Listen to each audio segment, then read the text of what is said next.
നേരം പുലർന്നു. പ്രഭാത കർമ്മങ്ങളെല്ലാം ചെയ്ത് ഭക്ഷണവും കഴിച്ച് അയാൾ തൻ്റെ പണിയായുധങ്ങളും എടുത്തുകൊണ്ട് തൻ്റെ കൃഷിയിടത്തിലേക്ക് പോയി. 22 വർഷമായിട്ടുള്ള പതിവാണ് അയാൾക്ക്. ഇത്രയും കാലമായിട്ടും അയാൾ ഇതുവരെയും ഉച്ചയ്ക്ക് കഴിക്കാൻ വരാതിരുന്നിട്ടില്ല. അയാളുടെ അമ്മയുള്ളപ്പോഴും ഭാര്യ ഉള്ളപ്പോഴും ഒരുപോലെ തന്നെയാണ്. ആദ്യം അമ്മയായിരുന്നു കഴിക്കാതെ അയാൾക്ക് വേണ്ടി കാത്തിരിക്കുന്നത്. പിന്നെ കല്യാണം കഴിഞ്ഞ ശേഷം ഭാര്യയായി എന്ന് മാത്രം. എത്ര വൈകിയാലും 1:30 മുന്നേ അയാൾ വീട്ടിലേക്ക് എത്തും ഉച്ചഭക്ഷണം കഴിക്കുവാൻ വേണ്ടി. ഭക്ഷണം കഴിച്ച ശേഷം അല്പനേരം വിശ്രമിക്കും. പിന്നീട് വൈകുന്നേരം വീണ്ടും തൻ്റെ കൃഷിയിടത്തിലേക്ക് പോകും. ഇതായിരുന്നു പതിവ്. എന്നാൽ അന്നത്തെ ദിവസം ബെറയ്യ എന്ന ഈ ഗ്രാമീണൻ തൻ്റെ വീട്ടിലേക്ക് ഉച്ചഭക്ഷണം കഴിക്കുവാൻ വേണ്ടി വന്നില്ല. പതിവ് സമയവും കഴിഞ്ഞ് 3:30 എന്നിട്ടും വരാതിരുന്നപ്പോൾ അയാളുടെ ഭാര്യ പുറത്തേക്കിറങ്ങുകയും അവരുടെ അയലത്തുകാരെയും വീട്ടുകാരെയും വിളിച്ചു വരുത്തി കാര്യം അവരോട് പറഞ്ഞു. ഇതുവരെയും ബെറയ്യ ഇവിടേക്ക് എത്തിയില്ല എന്നും അദ്ദേഹത്തിന് എന്തോ ആപത്ത് പിണഞ്ഞുവെന്നുമാണ് ഭാര്യ പറഞ്ഞത്. ഇതിനു മുന്നേ ഇതുവരെയും ആ ഗ്രാമത്തിലോ ആ ഗ്രാമത്തിൻ്റെ സമീപത്തോ ഇങ്ങനെയുള്ള അനിഷ്ട സംഭവങ്ങളൊന്നും ഉണ്ടായിട്ടില്ല. എന്നാൽ ബെറയ്യ പിന്നീട് ഒരിക്കലും ആ ഗ്രാമത്തിലേക്കോ തൻ്റെ വീട്ടിലേക്കോ മടങ്ങിയെത്തിയിട്ടില്ല ജീവനോടെ. നമ്മൾ ഇന്ന് പറയുവാൻ പോകുന്നത് ഗുജറാത്തിലെ ഗിർ വനത്തിൻ്റെ അരികിൽ സ്ഥിതി ചെയ്യുന്ന കാക്കിടിമോളി എന്ന ഗ്രാമത്തിൽ അരങ്ങേറിയ ഒരു സിംഹത്തിൻ്റെ നരവേട്ടയുടെ കഥയാണ്. ഗിർവനവും അതിനരികിലുള്ള ഗ്രാമങ്ങളുമാണ് നമ്മുടെ കഥയുടെ ഇന്നത്തെ പശ്ചാത്തലം. ഇനിയും കൂടുതൽ പറഞ്ഞ് നിങ്ങളെ മുഷിപ്പിക്കുന്നില്ല, നമുക്കിനിയും നേരെ കഥയിലേക്ക് പോകാം. Welcome back to sniper school കഥകളിലൂടെ.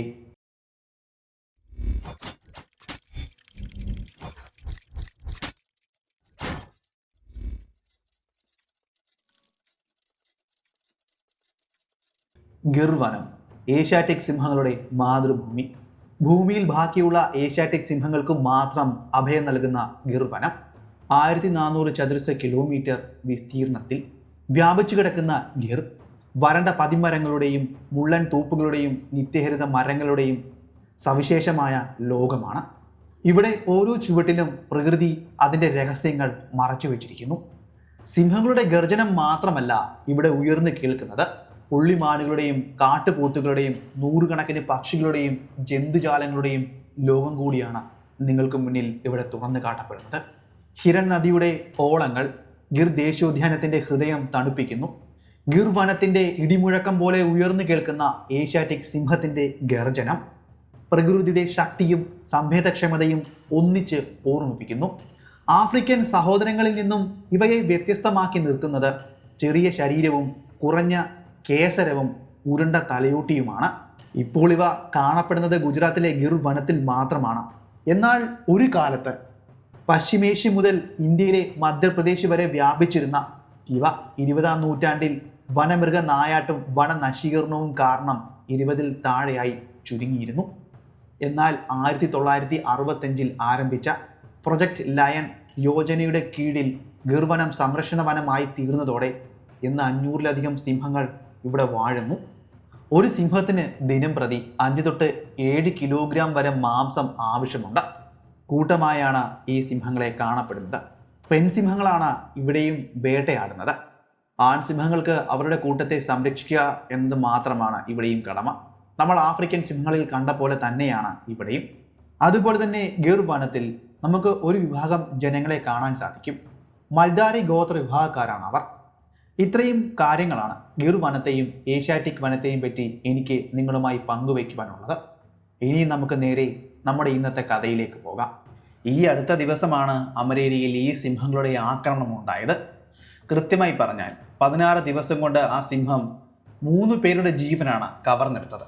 റോന്തു ചുറ്റുന്നതിൻ്റെ ഇടയിൽ ഫോറസ്റ്റ് ഉദ്യോഗസ്ഥരാണ് ഈ കാഴ്ച കണ്ടത്. രക്തത്തുള്ളികളെയും വലിച്ചിഴച്ച പാടിനെയും പിൻപറ്റിയവർ മുന്നിലേക്ക് നടന്നു നീങ്ങി. വളരെ വ്യക്തമായി തന്നെ അതിൻ്റെ പിന്നിലെ കാരണക്കാരൻ്റെ കാലടയാളം കാണാമായിരുന്നു. ഒരു സിംഹത്തിൻ്റെ ട്രാക്കായിരുന്നു അത്. ആ ട്രാക്ക് പിൻപറ്റി അവർ പതിയെ ആ 20 മടങ്ങുന്ന സംഘം മുന്നിലേക്ക് നീങ്ങി. സിംഹങ്ങൾ അധിവസിക്കുന്ന കാടാണ്. അടുത്തെവിടെയെങ്കിലും സിംഹം പതുങ്ങിയിരിക്കുന്നുണ്ടോ എന്നും അറിയില്ല. ധൈര്യം സംഭരിച്ചുകൊണ്ട് എന്താണെന്ന് അറിയുവാൻ വേണ്ടി അവർ നടന്നു. ഒരു മനുഷ്യൻ്റേതിന് സമാനമായ വലിച്ചിഴച്ച പാടായിരുന്നു അവർ അവിടെ കണ്ടത്. അതാകില്ലേ എന്ന് പ്രാർത്ഥിച്ചുകൊണ്ടാണ് അവർ നടന്നത്. അങ്ങനെ കുറച്ചു ദൂരം മുന്നിലേക്ക് നടന്നപ്പോൾ തന്നെ ആ കാഴ്ചയും അവർ കണ്ടു. ഭാഗികമായി ആഹരിച്ച ഒരു മനുഷ്യൻ്റെ ശരീരമായിരുന്നു അവിടെ അവർ കണ്ടത്. അവിടേക്ക് വന്ന അവരുടെ രക്തം ഒരു നിമിഷത്തേക്ക് മരവിച്ചു പോയി. ചുറ്റുപാടും നല്ല പോലെ ഒന്ന് നിരീക്ഷിച്ചു. സിംഹത്തിന്റെ സാന്നിധ്യം അവിടെ ഒന്നുമില്ല എന്ന് അവർ ഉറപ്പുവരുത്തി. അത് കഴിഞ്ഞാണ് ആ ശരീരത്തിന്റെ അരികിലേക്ക് അവർ സമീപിച്ചത്. ശരീരത്തിന്റെ അരികിലേക്ക് അവർ നടന്നു ചെല്ലുകയും ആ ശരീരം തിരിച്ചിടുകയും ചെയ്തു. പിന്നീട് വിവരം ഫോറസ്റ്റ് ഉദ്യോഗസ്ഥരെ അറിയിച്ചു. അവിടെ നിന്നും ആളുകളും ഗ്രാമത്തിലെ ആളുകളുമെല്ലാം അവിടേക്ക് എത്തി. അങ്ങനെ സിംഹം കൊന്ന് അവിടെ വലിച്ചിടിച്ചുകൊണ്ട് ഇട്ട ആളുടെ ശരീരം അവിടുത്തെ ആളുകൾ തിരിച്ചറിഞ്ഞു. 34 വയസ്സിനോടടുത്ത് പ്രായമുള്ള നാസിം ഖുറേഷി എന്ന ഒരു കർഷകനായിരുന്നു അയാൾ. ഇൻക്വസ്റ്റ് നടപടികളെല്ലാം കഴിഞ്ഞ ശേഷം ശരീരം പോസ്റ്റ്മോർട്ടത്തിനായി വിട്ടു നൽകി. മരണകാരണം എന്തെന്ന് ഉറപ്പിക്കുവാൻ ഇനി പോസ്റ്റ്മോർട്ടം റിപ്പോർട്ട് വന്നെങ്കിൽ മാത്രമേ പറ്റുകയുള്ളൂ എന്ന് ഉദ്യോഗസ്ഥർ നാട്ടുകാരെ അറിയിച്ചു. എന്നാൽ അവിടുത്തെ നാട്ടുകാർക്ക് പോസ്റ്റ്മോർട്ടം റിപ്പോർട്ടിന്റെ ഒരു ആവശ്യകതയും ഉണ്ടായിരുന്നില്ല. അവന്റെ മരണത്തിന്റെ കാരണം എന്താണെന്ന് അറിയുവാൻ ആ ശരീരം കടന്നെടുത്ത് എല്ലാം വളരെ വ്യക്തമായിരുന്നു. സിംഹത്തിന്റെ കാലടയാളങ്ങളും ശരീരത്തിൽ പതിഞ്ഞ പല്ലിന്റെയും നഖത്തിന്റെയും പാടുകളും വ്യക്തം. ഇതിന് പിന്നിൽ സിംഹം തന്നെ. ഈ അരിങ്കൊല അവിടെ അരങ്ങേറുന്നതിനും 2 ദിവസം മുന്നേ തന്നെ സിംഹത്തിന്റെ മറ്റൊരാക്രമണം മറ്റൊരു ഗ്രാമത്തിൽ നടന്നിരുന്നു. ഗിർ സോമനാഥ സ്വദേശിയായ ഒരു കർഷകനായിരുന്നു ആ സിംഹത്തിന്റെ ഇരയായി തീർന്നത്. ഉച്ചയ്ക്കാണ് ഇദ്ദേഹത്തെയും കാണാതായത്. സിംഹം ആക്രമിച്ച് കൊലപ്പെടുത്തി അയാളെ കൃഷിയിടത്തിൽ നിന്നും വലിച്ചിഴച്ചുകൊണ്ട് അമരേലി എന്ന സ്ഥലത്തിന്റെ അതിർത്തിയിലേക്ക് കൊണ്ടുപോയി. അവിടെയുള്ള ഫോറസ്റ്റ് ഗാർഡുകളാണ് ഈ കാഴ്ച കണ്ടത്. അവർ ഈ വിവരം ഫോറസ്റ്റ് ഓഫീസിലേക്ക് വിളിച്ചു പറയുകയും കുറച്ച് ആളുകളുടെ സഹായത്തോടെ സിംഹത്തെ അവിടെ നിന്ന് തുരത്തുകയും ശരീരം വീണ്ടെടുത്ത് ബന്ധുക്കൾക്ക് വിട്ടു നൽകുകയും ചെയ്തത്. അതിനുശേഷം ആ സിംഹങ്ങളെ പിടിക്കുവാൻ വേണ്ടി വന അതിർത്തിയിലും അത് വരാനിടയുള്ള ഭാഗങ്ങളിലുമെല്ലാം കൂട് സ്ഥാപിച്ചിരുന്നു. നരഭോജിയായ സിംഹമാണെങ്കിലും അവയെ കൊല്ലുവാനുള്ള ഉത്തരവ് ഫോറസ്റ്റ് ഓഫീസിൽ നിന്നും ലഭിച്ചിരുന്നില്ല. അതുകൊണ്ട് അവയെ ജീവനോടെ പിടിക്കുവാൻ തന്നെയായിരുന്നു അവരുടെ തീരുമാനം. അങ്ങനെ ആ സിംഹങ്ങളെ പിടികൂടുവാൻ വേണ്ടി വനത്തിൻ്റെ പലയിടങ്ങളിലായി അവർ കൂടുകൾ സ്ഥാപിച്ചു. മാർച്ച് 4-ന് ഗിർ സോമനാഥ ജില്ലയിലെ ഉന താലൂക്കിലെ കാക്കിടിമോളി എന്ന ഗ്രാമത്തിലാണ് പിന്നീട് ആ സിംഹത്തിൻ്റെ ആക്രമണം ഉണ്ടാകുന്നത്. മാങ്കാഭോഗ ബെറയ്യ എന്ന ഒരു പാവം കർഷകൻ. ഗ്രാമത്തിലെ ഒരു ചെറിയ കുടുംബമായിരുന്നു അദ്ദേഹത്തിൻ്റെത്. ഭാര്യയും 3 മക്കളും അടങ്ങുന്ന കൊച്ചു കുടുംബം. 10 വയസ്സുള്ള ഒരു മകളും 2 ചെറിയ കുട്ടികളുമായിരുന്നു അയാൾക്കുള്ളത്. എല്ലുമുറിയെ പണിയെടുക്കുന്ന ഒരു കർഷകനാണ്. നേരം പുലരുമ്പോൾ അയാൾ തൻ്റെ കൃഷിപ്പണിക്ക് വേണ്ടി പാടത്തേക്കും പറമ്പിലേക്കും പോകും. പിന്നീട് ഉച്ചയാകുമ്പോഴേക്കും, കൃത്യമായി പറഞ്ഞാൽ 1:30-ക്ക് മുന്നേ തന്നെ അയാൾ ഉച്ചഭക്ഷണം കഴിക്കുവാൻ വേണ്ടി തൻ്റെ വീട്ടിലേക്ക് എത്തും. ഭാര്യയോടൊപ്പം ഇരുന്നാണ് അയാൾ ഉച്ചഭക്ഷണം കഴിക്കുന്നത്. ഭർത്താവ് മടങ്ങി വരുന്നത് വരെയും അവരും കഴിക്കാതെ അയാൾക്ക് വേണ്ടി കാത്തിരിക്കും. ഇത് തന്നെയാണ് വർഷങ്ങൾ കൊണ്ടുള്ള അവരുടെ പതിവ്. 20-22 വർഷമായി ഈ പതിവ് തുടങ്ങിയിട്ട്. വിവാഹത്തിന് മുന്നേ അമ്മയായിരുന്നു അവന് വേണ്ടി കാത്തിരുന്നത്. കല്യാണം കഴിഞ്ഞ് ഭാര്യയായി എന്നു മാത്രം. അങ്ങനെ അന്നത്തെ ദിവസവും പുലർന്നു. പ്രഭാത കർമ്മങ്ങളെല്ലാം ചെയ്ത ശേഷം തൻ്റെ മക്കളോടൊപ്പം അല്പനേരം ഇരുന്ന് ചെലവഴിച്ച് കളിച്ചും ചിരിച്ചും അവരോട് സംസാരിച്ചുകൊണ്ട് ഭാര്യയോടും പറഞ്ഞുകൊണ്ട് അയാൾ തൻ്റെ കൃഷിയിടത്തിലേക്ക് ഇറങ്ങി. ഉച്ചയാകുമ്പോഴേക്കും മടങ്ങി വരാം എന്ന് പറഞ്ഞുകൊണ്ടാണ് അയാൾ പോയത്. പിന്നീട് ആ ഗ്രാമത്തിലേക്കോ അവരുടെ പക്കലേക്കോ അയാൾ മടങ്ങിയെത്തിയില്ല. സമയം 1:30-ആയി, 2:30-ആയി, 3:30-ആയി. എന്നിട്ടും ബെറയ്യയെ കാണാത്തത് കൊണ്ട് അദ്ദേഹത്തിൻ്റെ ഭാര്യയ്ക്ക് സംശയമേറി. എന്തുകൊണ്ടാണ് അയാൾ മടങ്ങി വരാത്തത്? ഇതിനു മുന്നേ ഇത്രയും വൈകിയിട്ടില്ല. 1:30 കഴിഞ്ഞ് ഇതുവരെയും അയാൾ വീട്ടിലേക്ക് എത്തിയിട്ടില്ല. അതിന് മുന്നേ തന്നെ ഭക്ഷണം കഴിക്കുവാൻ വേണ്ടി വരാറുള്ളതാണ്. എന്നാൽ സമയം ഇപ്പോൾ 3:30-ആയി. എന്തോ ആപത്ത് വന്നു കൂടിയിട്ടുണ്ട്. അതുകൊണ്ടാണ് അയാളെ കാണാത്തത്. തൻ്റെ ഭാര്യ തൻ്റെ വീട്ടിൽ നിന്നും പുറത്തേക്ക് ഇറങ്ങുകയും അയലെത്തുകാരെ വിവരമറിയിക്കുകയും ബന്ധുക്കളോട് പറയുകയും ചെയ്തു. ആളുകൾ അവളോട് പറഞ്ഞത് ഇതാണ്: സാരമില്ല, നീ ഭയക്കുകയൊന്നും വേണ്ട, അവൻ ഇങ്ങ് വന്നോളും. അവൻ എന്തെങ്കിലും ജോലി ആയതുകൊണ്ടായിരിക്കും അവൻ വരാത്തത്. അവനെ മാറി മാറി അവർ ഫോൺ വിളിച്ചു. അവൻ്റെ ഫോൺ ബെല്ലടിക്കുന്നുണ്ട്, എന്നാൽ അറ്റൻഡ് ചെയ്യുന്നില്ല. അവൻ എവിടെയെങ്കിലും ഫോൺ വെച്ചിട്ട് എന്തെങ്കിലും അത്യാവശ്യമായി പണിയെടുക്കുകയായിരിക്കും. നമുക്ക് നോക്കാം, സമയമൊന്നും ആയില്ലല്ലോ. അങ്ങനെ സമയം വീണ്ടും കടന്നുപോയി. 4:30-ആയി, 5 മണിയായി. 5 മണിയായിട്ടും അവനെപ്പറ്റി യാതൊരു വിവരവും അവർക്ക് ആർക്കും കിട്ടിയില്ല.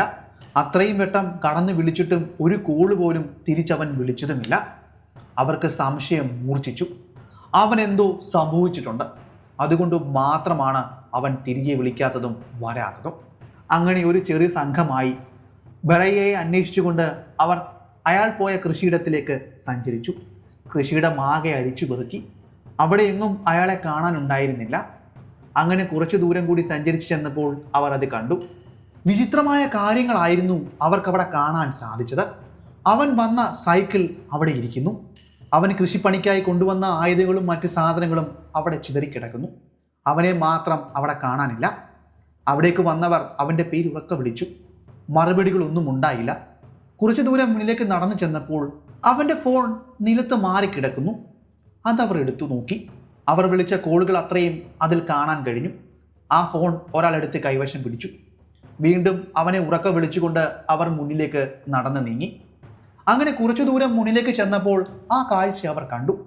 ഒരു മരത്തിന് താഴെയായി ഒരു പോരാട്ടം നടത്തിയതിൻ്റെ പാടുകൾ അവിടെ വളരെ വ്യക്തമായിരുന്നു.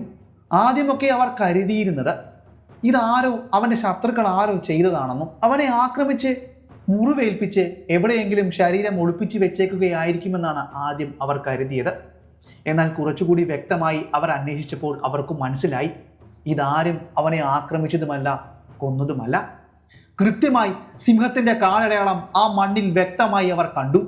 ഒപ്പം മരത്തിൻ്റെ പുറകിൽ നിന്നും വലിച്ചിഴച്ചു കൊണ്ടുപോയ പാടും. അതിൽ നിന്നും അവർക്ക് ബോധ്യമായി ഇതിന് പിന്നിൽ ഒരു സിംഹമാണെന്ന്. വളരെ വേഗം തന്നെ ആ വിവരം അവർ ഫോറസ്റ്റ് ഉദ്യോഗസ്ഥരെയും പോലീസുകാരെയും അറിയിച്ചു. ഇതിനു മുന്നേ ഇങ്ങനെയുള്ള ഒരു സംഭവങ്ങളൊന്നും ഈ ഗ്രാമത്തിൽ റിപ്പോർട്ട് ചെയ്തിട്ടില്ല. കാക്കടിമോളി എന്ന ഈ കൊച്ചു ഗ്രാമത്തിൽ നിന്നും 3-4 കിലോമീറ്റർ തെക്ക് കിഴക്കോട്ട് നിങ്ങൾ സഞ്ചരിച്ചു കഴിഞ്ഞാൽ നിങ്ങൾ എത്തിച്ചേരുക മറ്റൊരു ചെറിയ ഗ്രാമത്തിലായിരിക്കും. ടിംബി ഗ്രാമം എന്നാണ് ഇതിൻ്റെ പേര്. വിവരം അറിഞ്ഞ് ഒട്ടും വൈകാതെ തന്നെ ഫോറസ്റ്റ് ഉദ്യോഗസ്ഥരും പോലീസുകാരും സംഭവ സ്ഥലത്തെത്തി.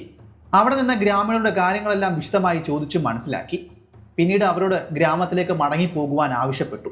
പിന്നീട് അവർ അവിടെ കണ്ടെത്തിയ കാലടയാളങ്ങളെ ട്രാക്ക് ചെയ്യുവാൻ തീരുമാനിച്ചു. അങ്ങനെ അവിടെ കണ്ട സിംഹങ്ങളുടെ കാലടയാളങ്ങളെ ട്രാക്ക് ചെയ്തുകൊണ്ട് അവർ മുന്നിലേക്ക് നടന്നു നീങ്ങി. സിംഹം അയാളെ ആക്രമിച്ചിരിക്കുന്നത് ഗിർ ഈസ്റ്റ് ഡിവിഷനിൽ വെച്ചാണ്. കൃത്യമായി പറഞ്ഞാൽ നമ്മൾ മുന്നേ പറഞ്ഞ കാക്കടിമീട്ടി മോളി ഗ്രാമത്തിൽ നിന്നും 1 കിലോമീറ്റർ മാറി. ഫോറസ്റ്റ് ഉദ്യോഗസ്ഥർ ആ ട്രാക്ക് പിൻപറ്റി മുന്നിലേക്ക് നടന്നു നീങ്ങി. അങ്ങനെ അവർ ചെന്നെത്തിയത് ഷെത്രുജി ഡിവിഷനിലെ ജാബർബാദ് ഫോറസ്റ്റ് റേഞ്ചിൽ വരുന്ന അമരേലിയിലെ ടിംബർ ഗ്രാമത്തിലേക്കാണ്. അതിൻ്റെ അതിർത്തിയിലാണ് ഇപ്പോൾ ഇരയെ കൊണ്ടിട്ടിരിക്കുന്നത്. വൈകുന്നേരം 6:30 കൂടിയാണ് ഈ സംഘം മൃതദേഹത്തിൻ്റെ അരികിലേക്ക് എത്തുന്നത്.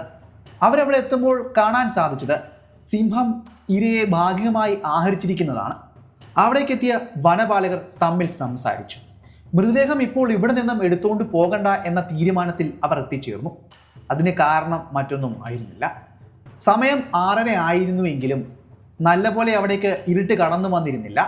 മൃതദേഹത്തിൽ നിന്നും ഒരുപാട് മാംസം നഷ്ടപ്പെടാത്തത് കൊണ്ട് തന്നെ സിംഹം ആഹരിക്കുവാൻ വേണ്ടി ഇവിടേക്ക് മടങ്ങിയെത്തുമെന്ന കണക്കുകൂട്ടിലായിരുന്നു അവർ ഇരുന്നത്. അത് തന്നെ അവർ പരസ്പരം പറയുകയും ചെയ്തു. ശരീരം ഇപ്പോൾ ഇവിടെ നിന്നും ഗ്രാമത്തിലേക്ക് കൊണ്ടുപോയി കഴിഞ്ഞാൽ നമുക്ക് ഈ സിംഹത്തെ പിടിക്കുവാനുള്ള അവസരമാണ് നഷ്ടപ്പെടുന്നത്. അവൻ മറ്റേതെങ്കിലും ഇരയെ പിടിക്കുകയും ചെയ്യും. ഇപ്പോൾ നമ്മൾ ബുദ്ധിപരമായി ചിന്തിച്ചു കഴിഞ്ഞാൽ ഇവിടേക്ക് മടങ്ങിയെത്തുന്ന സിംഹത്തെ നമുക്ക് പിടിക്കുവാൻ സാധിക്കും. എന്നാൽ അങ്ങനെ തന്നെ ആവട്ടെ എന്ന് അവർ തീരുമാനിച്ചു. അങ്ങനെ അടുത്തുള്ള ഗ്രാമത്തിൽ നിന്നും വലിയൊരു JCB അവിടേക്ക് കൊണ്ടുവന്നു. JCBയുടെ കൈയുടെ മുകളിലേക്ക് ഫോറസ്റ്റ് ഗാർഡും അതുപോലെ തന്നെ വെറ്റിനറി ഡോക്ടറും കയറിയിരുന്നു. സുരക്ഷിതമായ ഒരു സ്ഥാനം തന്നെ അവർ ഉറപ്പിച്ചു. JCBയുടെ കയ്യിലിരുന്ന അവർ സിംഹം പിടിച്ചുകൊണ്ടിട്ട ശരീരത്തിലേക്ക് സ്പോട്ട് ലൈറ്റ് പ്രകാശിപ്പിച്ചു. ഗിർ വനത്തിലെ സിംഹങ്ങൾക്ക് മനുഷ്യരെ യാതൊരു ഭയവുമില്ല. കാരണം മനുഷ്യരുമായി ഇടപഴകിയൊക്കെയാണ് ആ സിംഹങ്ങൾ ജീവിക്കുന്നത്. അതുപോലെ തന്നെയാണ് അവിടുത്തെ ജനങ്ങൾക്കും. ഉത്തരാഖണ്ഡിലെ കാര്യം നിങ്ങൾക്കറിയില്ലേ?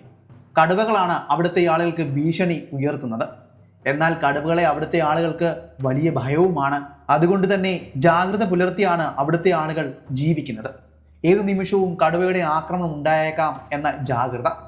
എന്നാൽ ഗിർ വനത്തിലെ സമീപ പ്രദേശങ്ങളിൽ ജീവിക്കുന്ന ഗ്രാമീണർക്ക് ഇങ്ങനെയുള്ള ചിന്തകളൊന്നുമില്ല. കാരണം നിത്യേന അവർ സിംഹങ്ങളെ കാണുന്നതാണ്. അതുകൊണ്ട് തന്നെ വലിയ ജാഗ്രതയൊന്നും അവർ പുലർത്താറുമില്ല. ഇവിടങ്ങളിലെ നരഭോജിയായി മാറുന്ന സിംഹങ്ങൾ മാത്രമാണ് മനുഷ്യരെ ആക്രമിക്കുന്നതും കൊലപ്പെടുത്തി തിന്നുന്നതും. മറ്റ് സിംഹങ്ങൾ മനുഷ്യരെ ആക്രമിക്കാറില്ല.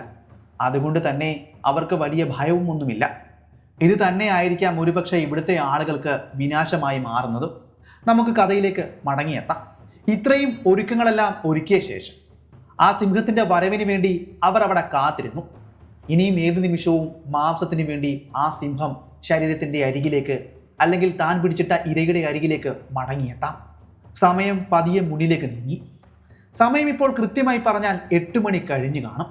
ആ സിംഹം പതിയെ പതിയെ തൻ്റെ ശരീരത്തിൻ്റെ അരികിലേക്ക് മടങ്ങിയെത്തി. അതിൻ്റെ ശബ്ദങ്ങൾ വളരെ വ്യക്തമായി തന്നെ അവിടെ ഇരിക്കുന്ന കാവൽക്കാർക്ക് കേൾക്കുവാൻ സാധിക്കും.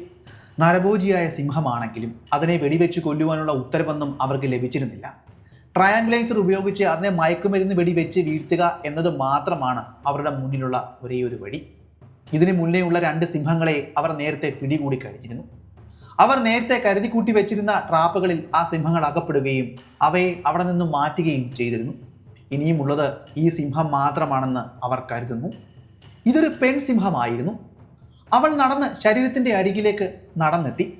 മനുഷ്യരുടെ സാന്നിധ്യം അവൾക്ക് മനസ്സിലായി എങ്കിലും യാതൊരു ഭയമോ പേടിയോ അവൾക്കുണ്ടായിരുന്നില്ല.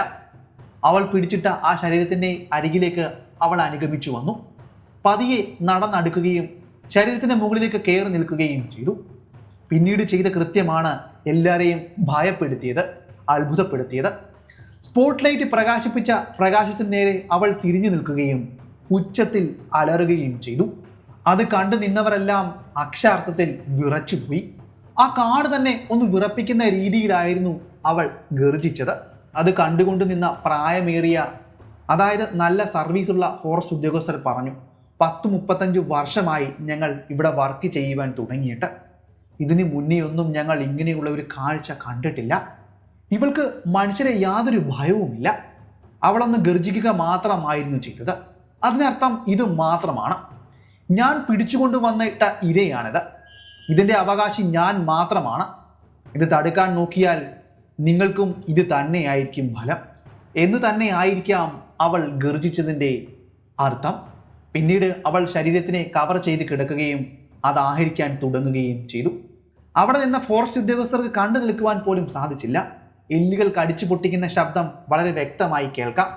JCBയുടെ കയ്യിൽ നിന്നും ഫോറസ്റ്റ് ഉദ്യോഗസ്ഥർ ഉച്ചത്തിൽ അലറുന്നുണ്ടായിരുന്നു, കൂവി വിളിക്കുന്നുണ്ടായിരുന്നു അവളുടെ ശ്രദ്ധ മാറ്റുവാൻ വേണ്ടി. എന്നാൽ അവളൊന്നും മൈൻഡ് ചെയ്യുക പോലും ചെയ്തില്ല.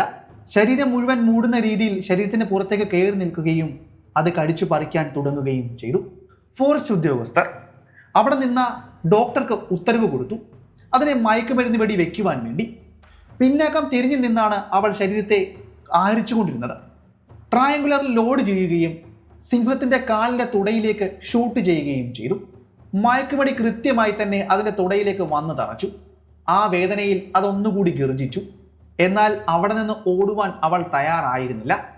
അവൾ പതുക്കെ പതുക്കെ ആ ശരീരത്തിലേക്ക് മയങ്ങി വീണു. പിന്നീട് അവിടെ നിന്നും യാതൊരു അനക്കവും ഉണ്ടായില്ല. ഡോസ് ഫുള്ള് അവളുടെ ശരീരത്തിലേക്ക് ഇറങ്ങിയ ശേഷം കൃത്യമായി അവൾ മയക്കത്തിലേക്ക് മാറിപ്പോയി എന്ന് മനസ്സിലാക്കിയ ശേഷമാണ് JCBയിൽ നിന്നും വനപാലകരും ഡോക്ടറും താഴേക്ക് ഇറങ്ങിയത്. അവർ സിംഹത്തെ പതുക്കെ അനുഗമിച്ചു. ശരീരം ആ സിംഹത്തിൻ്റെ അടുത്തു നിന്നും എടുത്തു മാറ്റി പോസ്റ്റ്മോർട്ടം ചെയ്യുവാൻ വേണ്ടി ഇൻക്വസ്റ്റ് നടപടികളെല്ലാം പൂർത്തിയാക്കി അയച്ചു. സിംഹത്തിൻ്റെ വായിലേക്ക് അവർ തുണി തിരികെ കയറ്റി. അതിനുശേഷം ആ സിംഹത്തെ എടുത്തുകൊണ്ട് ഒരു മോണിറ്ററിംഗ് യൂണിറ്റിലേക്ക് മാറ്റുകയും നിരീക്ഷിക്കുകയും ചെയ്തു. മരിച്ചുപോയ ബറയ്യയുടെ കുടുംബത്തിന് ഗവൺമെൻറ് 10 ലക്ഷം രൂപ നൽകുകയും ചെയ്തു. ഗിർ വനത്തിൻ്റെ അരികിൽ സ്ഥിതി ചെയ്യുന്ന ഗ്രാമീണരുടെ കാര്യങ്ങളെല്ലാം ഇങ്ങനെ തന്നെയാണ്. അവിടെയുള്ള ഗ്രാമങ്ങളിലൂടെ സഞ്ചരിച്ചു കഴിഞ്ഞാൽ പല രാത്രികളിലും അവിടുത്തെ തെരുവുകളിലൂടെ അലറി നടക്കുന്ന സിംഹങ്ങളെ കാണുവാനും സാധിക്കും. അവിടെയുള്ളവർക്ക് ഇതെല്ലാം നിത്യ കാഴ്ചയാണ്, പുതുമയല്ല. അതുകൊണ്ട് അവർക്ക് വലിയ ഭയവുമില്ല. നമ്മുടെ ചാനലിൽ വാൽപ്പാറയിലെ പുലികളുടെ കാര്യം ചെയ്തത് ഓർമ്മയില്ലേ? അന്നും ഞാൻ നിങ്ങളോട് പറഞ്ഞിരുന്നു, വാൽപ്പാറയിലൂടെ സഞ്ചരിക്കുകയാണെങ്കിൽ രാത്രി കാലങ്ങളിൽ പലപ്പോഴും നമുക്ക് വാൽപ്പാറയിലെ ടൗണിലും അതുപോലെ ഗ്രാമങ്ങളിലുമെല്ലാം പുലികളെ കാണാൻ സാധിക്കുമെന്ന്. രാത്രി കാലങ്ങളിൽ ടൗണും അതുപോലെ ഗ്രാമവും മയങ്ങുമ്പോൾ ഗ്രാമത്തിൻ്റെയും ടൗണിലൂടെയും തെരുവുകളിലൂടെ നടക്കുന്ന പുലികളെ, അതേ അവസ്ഥ തന്നെയാണ് ഗിർ വനത്തിൻ്റെ സമീപ പ്രദേശങ്ങളിലെ ഗ്രാമങ്ങളിലും. നമ്മുടെ ഇന്നത്തെ കഥ ഇവിടെ കൊണ്ട് അവസാനിക്കുകയാണ്. ഞാൻ ഇന്ന് പറഞ്ഞ ഈ ചെറിയ കഥ നിങ്ങൾക്ക് ഇഷ്ടമായെങ്കിൽ ചാനൽ സബ്സ്ക്രൈബ് ചെയ്യുന്ന കാര്യമൊന്ന് പരിഗണിക്കുക. അതുപോലെ നിങ്ങളുടെ ഇഷ്ടം കമൻറ്റിലൂടെയും ലൈക്കിലൂടെയും അറിയിക്കുക. അപ്പോൾ പുതിയൊരു വീഡിയോയുമായി അടുത്ത ദിവസം വരുന്നതായിരിക്കും. അതുവരെ ഗുഡ് ബൈ.